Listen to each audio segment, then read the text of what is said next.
Amber and Joe LaRocca at LaRocca J. For all of the hater tweets, just send them on over to tag at LaRocca J. Just kidding. Yeah, or the stalker tweets. We'll put Amber on the hot seat later. Yeah. Okay, so we are not ignoring our special guest once again. Rex Gillette from Protection One. And so Joe's going to open us up here with the first question. Okay, so you probably recognize Rex Gillette. He's been in the industry for a number of years. He leads a massive organization at Protection One. And Rex, I see Protection One an awful lot popping up for these installations that you're doing and the great customer service and the new businesses that you're developing. How do you do this with customer service? What is going on? Well, our foundation is customer service. When the new executive team came into Protection One 4.5 years ago, we had a big company with 70 offices across the country, a big platform, but really no name recognition within the national account or large retailers. And so we whiteboarded things and said, how can we do things different? We'd all come from other large integrators and had a long history. As you said, I'm the old guy around here in the industry a long time. 1 year older than me. Yeah, I know. But should we compare grays? Should we compare grays? No. Well, his blend. Mine don't blend well. There was we decided we makeup. No, sorry. I'm hair. We decided we could do some fundamental things from a customer service standpoint that the industry kind of lost. We really thought across the country it was mediocre at best, in some pockets not very good at all.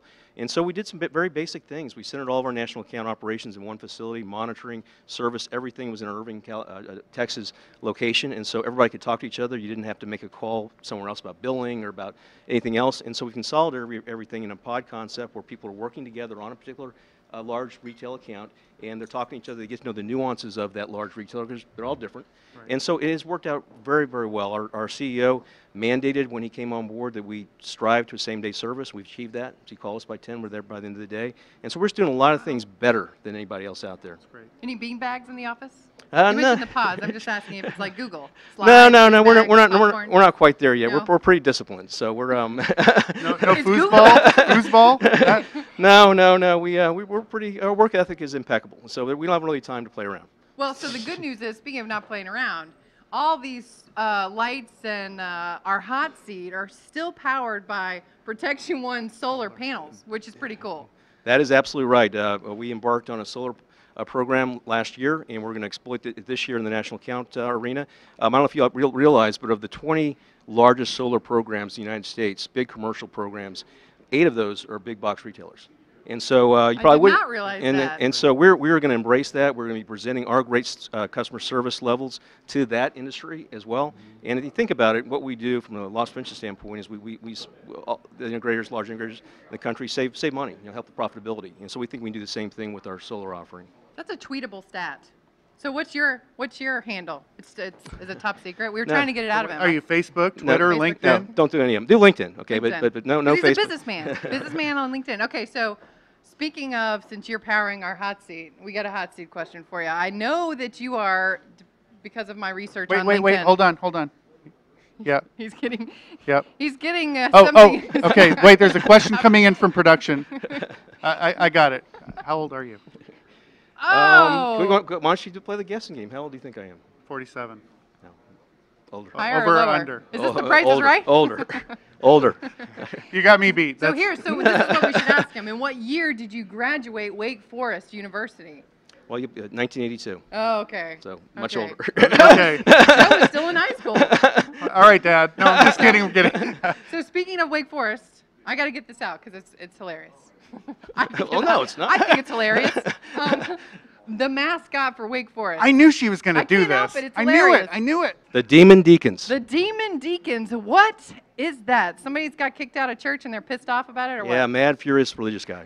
Is that bad? I'm going to be like totally heckled now I don't know. by my religious stalkers. I don't know. I think there's somebody from Washington, D.C. in the house, and something about the Redskins I'm sure will come up at some point. No. Oh, no. Well, seriously, what's a demon deacon? I don't get it. It's just a very aggressive, mean religious guy. Rides a Harley Davidson into basketball games to launch the basketball games. Well, isn't Wake Forest a religious school? No, it was founded as a religious school years and years ago as a Baptist school, but it's evolved and it really. Oh, no wonder. How fitting. There you go. Yeah. The Demon Deacon. I think we should talk about politics and abortion next. Actually, I have 2 great questions for Rex. Right? I'm going to ask both of them because it'll give you time. You can answer in whatever order you choose. Okay. The first one. here we are in New York. It's cold, icy rain outside, and you're from Florida and I'm from California, and we do not have thick skin. No. So, number one travel tip. My second question, so you've been in the industry, you've worked and hired a number of people in these big organizations. Later today, some retailers are going to give tips about working in the industry and their career and moving forward and partnering with service providers. What would be your tip to them? A tip to the retailers or to our employees? Both. Well, I think a tip would be to any, whether you're working in a loss prevention department or with a large integrator, be happy with what you do and be happy with the company you work with. I mean, if you're not happy and if you're constantly complaining when you go home to your family and all that, it's really not worth it. I mean, there's enough companies out there, certainly enough retailers out there as well as integrators that are doing things well and have a great family atmosphere about them, as even some of the larger corporations like Protection One. So work for somebody that you love. You want to get up out of bed in the morning and go to work. That's that would right. be Yeah, so you're tip. going to offer your employees a fee to quit if they're not happy, like Zappos. Well, what I will offer, if there are any other stellar employers of any other integrator you're not happy, come call Protection One. We're pretty happy. That's great. They're hiring. See, that's a twofer. I think he just gave a twofer. But I'll talk to you about the thin skin thing, because one of the problems that I don't know if you've experienced too, but when I typically have come up to the north in the middle of when it's really nice down South Florida, I got to bring that big heavy coat up. And so you know what happens is, I got it. When I get off the plane, I got it with me. Right. When I'm going back home, I put it in the bin. Yep. 80 degrees, forget it. Yeah. It's gone. It's gone. And people look at you like you are crazy when you have these thick jackets. Some people may want to pay us to quit because we're way over our time and we need to. Oh no, we gotta We go. need to toss it back to Gus. So, Gus, take it away, my friend.